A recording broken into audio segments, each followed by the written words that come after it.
안녕하세요. 범블한북독파입니다. 구독과 좋아요, 알림 설정, 회원가입 부탁드리겠습니다. 매매가격지수, 전세가격지수, 그러니까 지금 집값에 대한 지대한 영향을 주고 있는 지표들인데 이게 아무것도 아닌 것 같지만 실제로 심리적인 움직임에 상당 부분 저격을 할 수 있는 지표라서 의미 있는 포인트들이 많이 있을 수 있다라고 말을 할 수가 있겠죠. 그래서 한 가지 지표를 봐서는 안 되고 두 가지 지표를 비교해서 읽어봐야 지금 부동산 시장이 어떻게 돌아가는지를 제대로 알 수가 있는 겁니다. 먼저 방금 나온 부동산원 지표를 살펴보면 매매가격지수 서울이 0.18에서 0.20으로 상승폭이 조금 더 커졌습니다. 차이는 0.02% 정도 상승폭이 이 시장의 분위기처럼 수직으로는 올라가는 느낌 주지 않고 있는 것 같고요. 그냥 소폭 올라가는 추이를 보이고 있는 건데 그렇게 인상적인 추이가 되지 못하는 건 보통 대세 상승이라고 부르는 반등장은 한 주 간격의 매매 가격 지수 차이가 0.5% 이상 벌어지는 경우가 대부분인데 지금 한 주간 상승폭은 거의 0.01에서 0.02 정도로 움직이고 있다는 점이죠. 그만큼 아주 조심스럽게 오르는 건데 이거 당연히 젊은 층에서 노도강 중심으로 거래량이 늘다 보니까 가격의 범위가 넓어지지 않는 거고 특히 강남권 초대형 평수 기록적인 전고점 가격이 쏟아진다는 몇몇의 가격폭 외에는 매매 가격을 그렇게 상단의 포인트를 깨버릴 만큼 넓은 폭으로 움직이지 못하고 있다는 걸 볼 수가 있죠. 그리고 수도권은 0.07에서 0.10으로 움직이고 있어서 0.03 정도의 변화폭 보이고 있습니다. 오히려 수도권 상승세의 폭이 조금 간격이 벌어지는 것으로 보이는데 워낙 지금 수도권은 지역별로 매매가격 지수가 차이가 나는 것으로 보여서 다음 주 추이가 어떻게 될지가 더욱 관건이 될 수가 있는 포인트 있겠습니다. 그리고 지방 역시도 하락폭이 줄어드는 것으로 나타나고 있는데 대전, 대구, 부산 쪽이 확실히 약세를 보이고 있는 것으로 나타나고 있죠. 지방은 의미가 없는 게 워낙 대세가 하락 쪽으로 기울어져 있어서 회복 추이가 좀처럼 파이를 먹고 들어가기가 어렵다는 얘기죠. 지방의 하락세는 거의 소멸이라는 말이 붙을 정도로 좀처럼 회복하기 어려운 국면에 와 있습니다. 그리고 전세 가격 지수는 확실히 서울 쪽이 매매 가격 지수를 떠받쳐주는 궤적으로 올라가고는 있지만 오름세 역시도 그리 큰 폭으로 사이를 버리지 못한다는 것. 지금 서울 전세가가 상당히 강하게 올라간다는 전망이 많은데 실제 현장에서는 집주인들이 전세가 오름폭을 상당 부분 큰 폭으로 올릴 만한 처지도 못 되죠. 수요가 그만큼 아파트 쪽으로 대세적인 흐름으로 흘러가지 못하고 있고 얼마든지 우회로 찾고 있어서 다세대 주택 혹은 오피스텔 등등 굳이 전세자금 대출을 무리하게 받아서 아파트 전세 쪽으로 들어가려는 수요가 별로 없다는 얘기입니다. 현실적으로 우회적인 선택지 정할 수 있는 그런 가능성 많다는 얘기예요. 그러니까 주인들이 2+2 갱신이 끝나면 정말 거하게 전세가를 끌어올릴 거라는 전망과는 달리 올해 2024년도에 계약이 끝나는 것도 부분적으로 시한이 끝나는 것들도 많아서 그렇게 전세가가 미친 듯이 오르는 추이를 보이지 못한다는 것을 알 수가 있습니다. 시도별 아파트 전세 가격 지수를 보더라도 서울이 오름세를 여전히 유지하고 있고 경기도 역시 소폭의 오름세, 인천은 오히려 내려가고 있는 모습이네요. 나머지 지방에서도 매매가가 많이 떨어지는 대구, 광주, 대전, 세종 중심으로 전세가 하락하는 양상을 볼 수가 있습니다. 이렇게 전체적으로 매매 가격 지수, 전세 가격 지수를 보더라도 정말 집값이 마르고 닳도록 오르기를 원하는 그런 사람의 관점이라면 계속적인 상승 추이에 마르지 않는 셈처럼 보이겠지만 냉정하게 보자면 이게 아슬아슬 소폭 올라가는 추이라서 그리 인상적이지 못하다. 물론 전체적인 궤적에서 상승세인 건 분명해 보이지만 역시 단기적인 움직임이라는 게 눈에 쏙 들어오는 지표라는 얘기죠. 이게 갑작스러운 외풍이나 내풍이 불게 되면 쉽게 꺼질 수 있는 촛불 같은 양상이라는 얘기죠. 한 방에 꺼질 수 있는 조금은 내구성이 약한 가격 지수들로 보인다는 얘기입니다. 물론 뭐 의미를 무진장하게 부여해서 2년 9개월 만에 최고치로 올랐다는 얘기들도 하는데 그동안 떨어진 게 얼만데. 그렇게 하락폭이 컸기 때문에 다시 올라오는 수준에선 그리 반등의 서막을 알리는 지표는 되지 못한다는 것을 알려주고 있다는 얘기입니다. 이걸 단적으로 보여주는 지표가 바로 KB 시세죠. 아파트 매매 가격 지수를 보면 부동산은 0.20까지 올랐던 수치와 비교해 볼 때 서울 아파트 매매 가격 지수는 변동률이 0.11% 정도 오른 것으로 나타나고 있고요.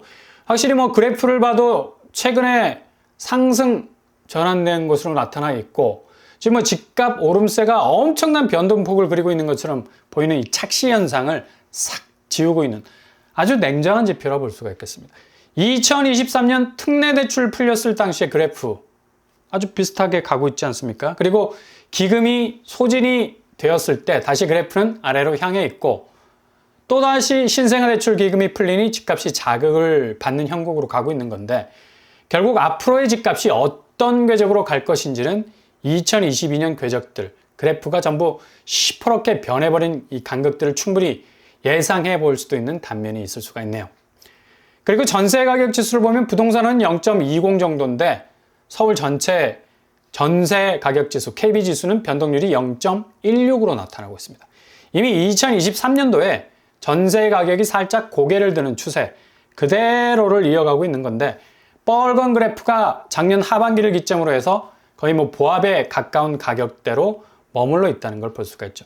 최근에 들어서야 뭐 전세 가격이 상당히 자극을 받아서 움직이는 모습을 보이는 건데 그닥 뭐 의미 있게 상승 전환해서 치고 나가는 모양새는 아니란 얘기죠.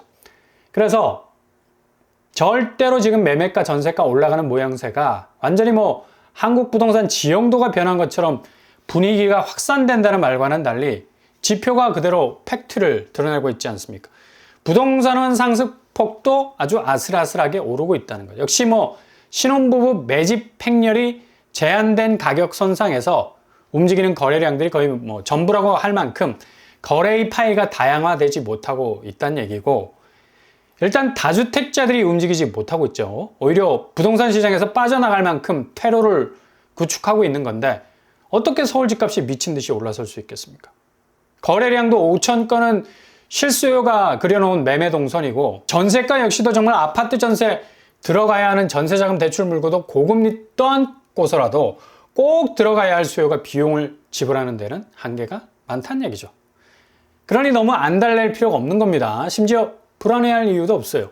지표만 잘 살피면 됩니다. 현장 분위기는 호가를 계속해서 쌓는 분위기여서 일단 물 들어올 때 노젓는다는 식으로 올라간다 하니 집값 가격표 올리는 건데 이거 안 하는 집주인 어디 있겠습니까? 그러니 뭐 현장에선 집값이 얼만큼 올랐다고 뭐 집주인들 환호하고 있다는데 아니 자기들끼리 가격표 바꾸면 뭐하냐고. 실제로 그 가격에 집이 팔려야 하고 추격 매수 맹렬하게 그 가격을 뛰어넘는 매매가 일어나야 진짜 집값이 상승하는 건데 말로만 주고받는 거래가 무슨 의미가 있겠습니까? 동네 반상회에서 우리 집값이 이만큼 올랐다 얘기해도 정말 그 가격을 받아줄 수요가 있어야 집값이 현실화될 수가 있다는 얘기죠. 반대로 무주택자 입장에서도 겁먹을 필요가 없는 것이 지금 뭐 1, 2억 단기간 안에 올랐다는 말이 실제 그렇게 누가 그 가격에 그 집을 사겠다고 선뜻 나설 수 있는 그런 입장입니까? 당연히 못 사는 거죠. 지금 가격에선. 지금 집값 너무 비싼데 가장 큰 이 거래 절벽의 핸디캡 상황에서 5천 건 거래가 뭐 서울 불장을 예고한다는 것도 실수요가 움직인 제한된 가격 선상에서 움직인 거라 여전히 큰 그림에선 전체 서울 거래는 횡한 느낌을 가질 수밖에 없는 시장이라는 얘기죠. 지금 주택시장의 공급을 담당하는 이 건설사들도 뭐 사면 초과인데 특히 대형 건설사들도 지금 자금 문제 때문에 발을 동동 구르고 있지 않습니까? 대체로 자금이 빵빵하다고 알려져 있는 롯데건설은 최근에 프로젝트 파이낸싱 관련 채권 매각해서 1조 5천억 정도의 자금을 확보한 것으로 알려져 있습니다. 이렇게 계속해서 자금 확보의 파이를 넓혀간다는 건 이 자금 비상이 걸렸다는 거고 최근에 국민은행, 우리은행, 하나은행, 산업은행 5개 시중은행 통해서 2조 3천억 규모의 매입 펀드를 조성하기도 했습니다. 이거 뭐 롯데건설의 어찌 보면 폭탄 선언이기도 했고 뭐 시장을 깜짝 놀라게 하는 그런 규모였는데 이거 우발 채무 5조 4천억이 걸려있기 때문이죠. 이걸 해결을 해야 자금난을 피할 수가 있는데 어떻게 우발 채무 중에 2조 이상을 만기로부터 3년 연장하는 위기를 최근에 넘어서기도 했습니다. 그리고 계열사들이 자금 보충 약정을 통해서 롯데호텔, 롯데물산 등이 자금을 싸주기도 해서 자금난을 극복을 하고 있는데 이렇게 지금 대형 건설사들도 아둥바둥인 상황에서 어떻게 서울 집값만 독야청청 수직으로 오른다는 그림을 그릴 수가 있는지, 이거 완전히 이상한 나라의 앨리스 그림이 되고 만다는 얘기죠. 이렇게 건설사 자금 유동성에 빨간불이 들어오면 당연히 시중은행도 문제인데 저축은행이 구조조정에 들어갈 것이라는 소문도 돌고 있는 상황이죠. 이렇게 금융권도 뭐 엄청난 위기에 봉착해 있고 저축은행 사태가 다시 지난 2000년대 중반처럼 터지게 되면 은행 영업 중지 예금 관련 부분도 뭐 자칫 잘못하면 뱅크런이 터질 수도 있는 위기가 올 수도 있다는 얘기죠. 그래서 대외적으로까지 뭐 갈 필요도 없습니다. 대내적인 리스크가 이렇게 큰데 어떻게 집값이 추세적으로 계속 상승할 수 있겠습니까? 단기적일 수밖에 없다는 얘기죠. 오늘 국토부에서도 집값 추세적 상승 어렵다는 발표했습니다.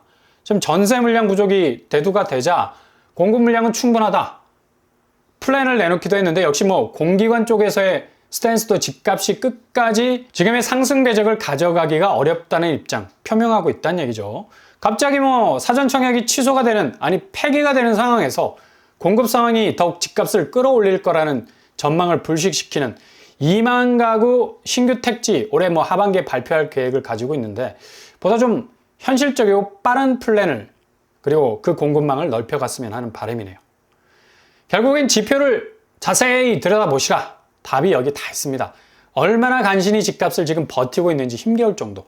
대내외적인 환경이 호재 1도 없는 상황에선 외로운 독도 같은 느낌도 들고 결국 관망하시던 분들이 구축에선 위로가 될 수가 있을 겁니다. 비용을 실질적으로 줄이고 들어갈 수 있는 황금 타임라인이 분명히 열리게 될 겁니다. 하반기 이 타임, 이 기회 잘 잡으실 수 있길 바랍니다.